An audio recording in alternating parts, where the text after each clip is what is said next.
Welcome to Love's Tender Flame, Tales of Romance.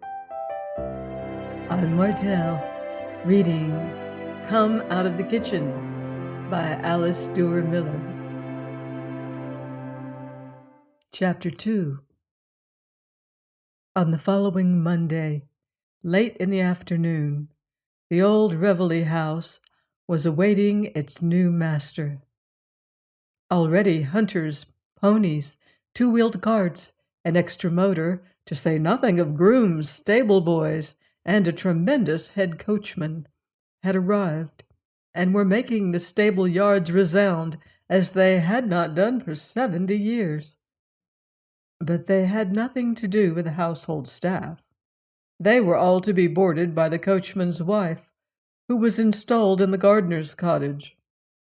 The house, with its tall, pillared portico and flat-roofed wings, lost its shabby air as the afternoon light grew dimmer, and by 6 o'clock, when Crane's motor drew up before the door, it presented nothing but a dignified and spacious mass to his admiring eyes. No one but Tucker was with him.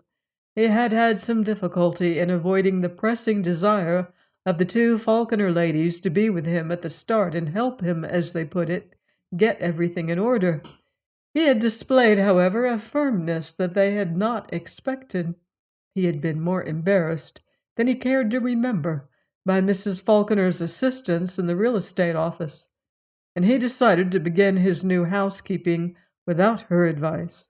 He would indeed have dispensed with the companionship even of Tucker for a day or two, but that would have been impossible without a direct refusal, and Burton was unwilling to hurt the feelings of so true and loyal a friend, not only of his own, but of his father before him. The dignified butler and the irrepressible boy, Brindlebury, ran down the steps to meet them, and certainly they had no reason to complain of their treatment. Bags were carried up and unstrapped, baths drawn, clothes laid out with the most praiseworthy promptness. Tucker had advocated a preliminary tour of inspection. "It is most important," he murmured to Crane, "to give these people the idea from the start that you cannot be deceived or imposed upon." But Crane refused even to consider such questions until he had had a bath and dinner. The plan of the old house was very simple. On the right of the front door was the drawing room, on the left a small library, and a room which had evidently been used as an office. The stairs went up in the center, shallow and broad, winding about a square well. The dining room ran across the back of the house. When Tucker came down dressed for dinner, he found Crane was ahead of him. He was standing in the drawing room, bending so intently over something on a table that Tucker, who was not entirely without curiosity, came and bent over it too, and even the butler, who had come to announce dinner, craned his neck in that direction. It was a miniature, set in an old-fashioned frame of gold and pearls. It represented a young woman in a mauve tulle ball dress, full in the skirt and cut off the shoulders, as was the fashion in the days before the war. She wore a wreath of fuchsias, one of which, trailing down, just touched her bare shoulder. "Well," said Tucker contemptuously, "you don't consider that a work of art, do you?" Burton remained as one entranced. "It reminds me of someone I know," he answered. "It is quite obviously a fancy picture," replied Tucker, who was something of a connoisseur. "Look at those upturned eyes and that hand. Did you ever see a live woman with such a tiny hand?" "Yes, once," said Crane, but his guest did not notice him. "The sentimentality of the art of that period," Tucker continued, "which so plainly manifests in the poetry—" "Beg pardon, sir," said Smithfield. "The soup is served." Craig reluctantly tore himself from the picture and sat down at table, and such is the materialism of our day that he was evidently immediately compensated. "By Jove," he said, "what a capital puree!" Even Tucker, who under Mrs. Falkener's tuition had intended to find the food uneatable, was obliged to confess its merits. "I say," said Crane to Smithfield, "tell the cook, will you, that I never tasted such a soup. Not out of Paris or even in it." "She probably never heard of Paris," put in Tucker. Smithfield bowed. "I will explain your meaning to her, sir," he said. Dinner continued on the same high plane, ending with 2 perfect cups of coffee, which called forth such eulogies from Crane that Tucker said finally, as they left the dining room, "Upon my word, Bert, I never knew you cared so much about eating." "I love art, Tuck," said the other, slapping his friend on the back. "I appreciate perfection. I worship genius." Tucker began to feel sincerely distressed. Indeed, he lay awake for hours worrying. He had counted, from Mrs. Falconer's description, on finding the servants so incompetent that the house would be impossible. He had hoped that one dinner would have been enough to send Crane to the telegraph office of his own accord, summoning servants from the north. He had almost promised Mrs. Falconer that when she and her daughter arrived the next afternoon, they would find a new staff expected, if not actually installed. Instead, he would have to greet her with the news that the pocket Venus with the polished nails had turned out to be a cordon bleu. That is, if she were really doing the cooking. Perhaps this idea occurred to Tucker shortly before dawn. Perhaps she was just pretending to cook. Perhaps she had hired some excellent old black woman to do the real work. That should be easily discoverable. He determined to learn the truth, and on this resolution fell asleep. The consequence was that he came down to breakfast rather cross, and wouldn't even answer Crane, who was in the most genial temper, when he commented favorably on the omelette.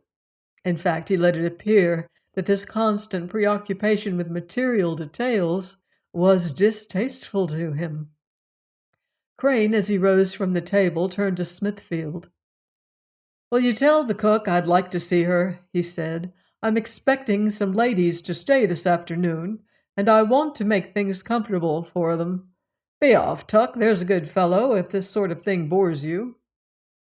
But wild horses would not at that moment have dragged Tucker away, and he observed that he supposed there was no objection to his finishing his breakfast where he was.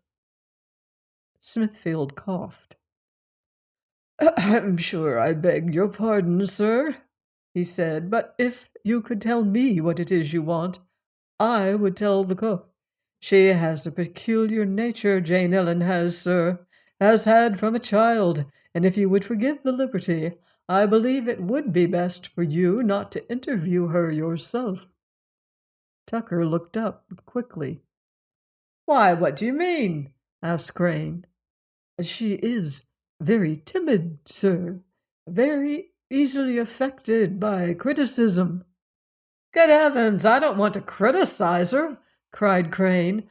"I only want to tell her how highly I think of her." "In my opinion, Burton," Tucker began, when an incident occurred that entirely changed the situation. A very large, elderly gray cat walked into the room with the step of one who has always been welcome, and approaching Tucker's chair as if it were a familiar place, he jumped suddenly upon his knee and began to purr in his face.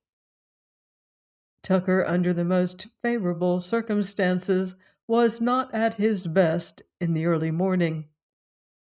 Later in the day he might have borne such an occurrence with more calm, but before 10 o'clock he was like a man without armor against such attacks. He sprang to his feet with an exclamation and drove the cat ahead of him from the room, returning alone an instant later. "It is outrageous," he said when he returned, "that our lives are to be rendered miserable by that filthy beast." "Sit down, Tuck," said Burton, who was talking about wines with the butler. "My life is not rendered in the least miserable. The champagne Smithfield ought to go on the ice." Tucker, however, could not distract his mind so quickly from the thought of the outrage to which he had just been subjected.